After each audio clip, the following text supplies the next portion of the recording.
Okay, gents, this is Sierra Match Kings 150 grain with accurate 4064. My same neck turned Norma brass and Remington primers, so not Federal Match. We worked from 37 grains all the way to 40.5 grains in half grain increments. Do keep in mind that I believe 40 grains is listed as the max according to Accurate's load data. I'll have to double check, but either way I know that we're going slightly beyond that. So always work up, don't use my load data, pay attention to the load manuals. Now that the disclaimer's out of the way, I'm also loaded to, this is the absolute comparator measurement. I did not put any offset. It says it's not digital. So 3.560. I think the overall length works out to 3.095, which is 3/30 thousandths longer than max overall length, according to SAMI and CIP. Anyway, so we're firing at 100 yards. I'm using both a front and back rest. And this is the minimum charge to maximum charge. Let's do some analysis here. We started off, this is a 6-shot group because I brought one to foul up the barrel and kind of get it heated up. That's the one right there. That's the indicated one. Otherwise, right there, next grain up, it's pretty similar. You kind of have this diagonal stringing here, and it's a little over an inch group. Pretty much the same point of impact though. So if we were doing a optimum charge weight test, a strict one, this would be one area that we'd look at and just do some overall length testing. Then here, yikes, 1, 2, 3, 4, 5. We got some flyers over here that they felt like good shots. So considering the fact that it looks drastically different from that and a little bit different from this one, I'm calling this a scatter node, which is a good thing.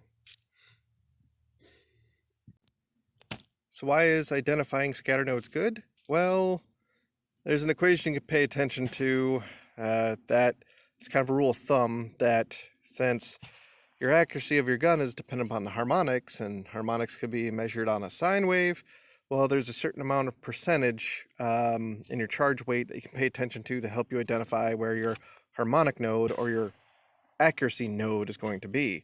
So if you go 1.5% up from this, you get just above what this charge is going to be, so that's actually not too far from the truth, hopefully.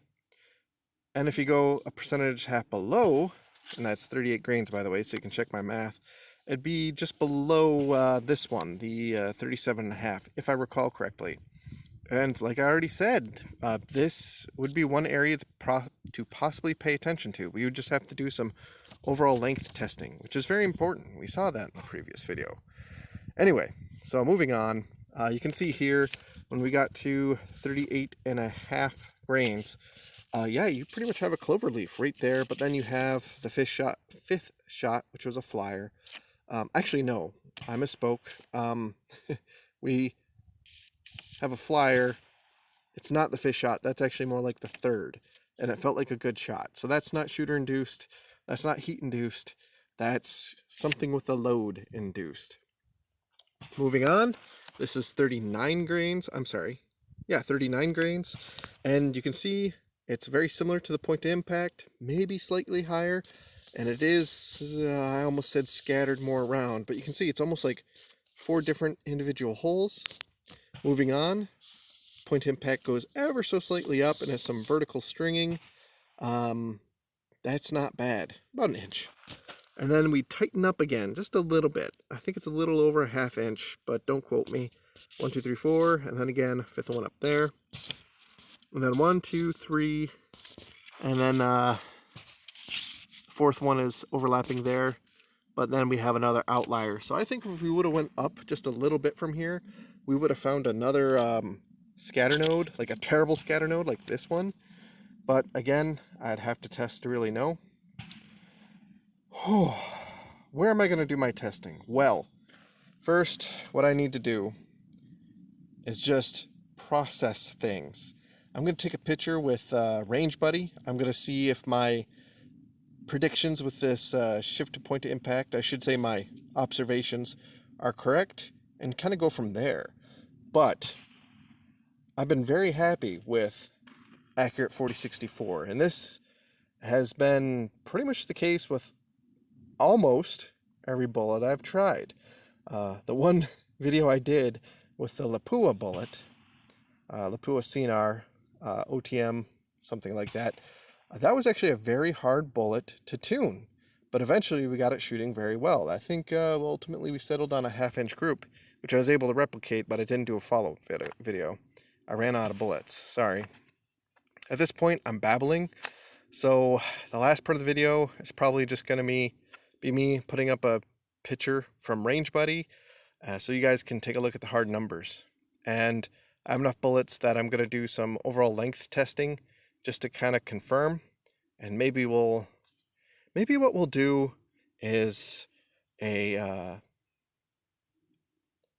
matrix load test where we do a very small increment and powder charge, but also some increments and overall length. That way we can kind of nail down where we need to be. Okay, gents, a couple things I want to note while I wrap this up. First, I forgot to mention brass prep. I used a different die when resizing this brass. Usually I use my RCBS die.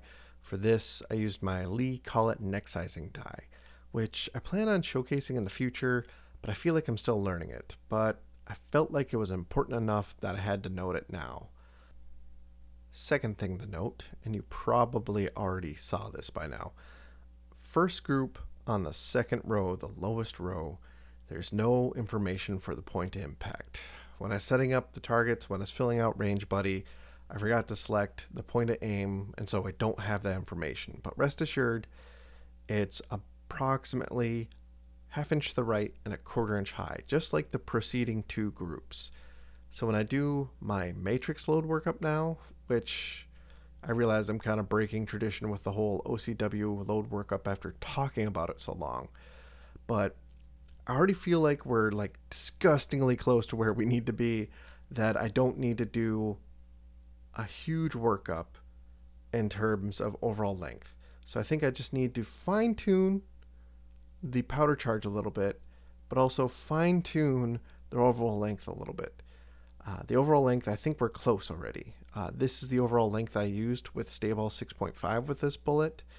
I know that the tuning is going to change for overall length, but this was still my starting point, and I feel like I just need to work it just a little bit shorter, and then we'll be there, because already the majority of these groups are under an inch, and where we're working at is already a half inch, so we're so close, and I feel like we can make good use of a matrix load workup in this instance. You know what? We're not going to find out until I actually get out to the range again and shoot it, so I hope to see you guys out there soon.